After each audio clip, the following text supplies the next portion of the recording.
प्रथमतः भारतीय जनता पक्षाचं या ठिकाणी आभारी पक्षाने जी उमेदवारी दिलेली आहे, सोबतच या देशाचे प्रधानमंत्री नरेंद्र मोदीजी, त्याचप्रमाणे मुख्यमंत्री देवाभाऊ, प्रांताध्यक्ष रवींद्रजी चव्हाण साहेब, सन्माननीय गणेशजी नाईक साहेब, जिल्हाध्यक्ष राजेशजी पाटील साहेब, संजीवजी नाईक साहेब, संदीपजी नाईक साहेब आणि सागरजी नाईक साहेब आणि समस्त माझे सर्व नगरसेवक आणि समस्त ह्या शहरातील नागरिक आणि सहकारी यांचा या ठिकाणी मी फार मनापासून आभारी आहे.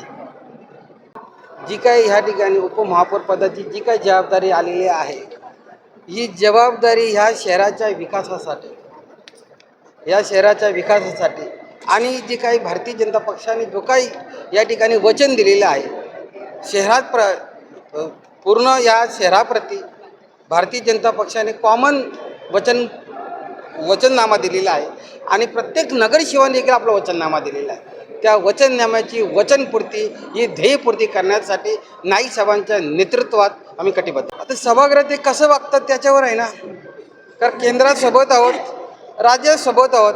आता सभागृह त्याने कसं वागावं त्याप्रमाणे आम्ही शहराच्या विकासासोबत असेल तर सोबत, आणि जे विकास सोबत नसतील ते त्यांच्याशिवाय.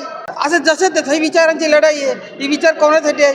शहराच्या विकासासाठी. जे नाईक साहेबांचा ध्यास घेतलेला आहे तो ध्यासपूर्तीसाठी आहे. जसं तसा विषय नाही आहे.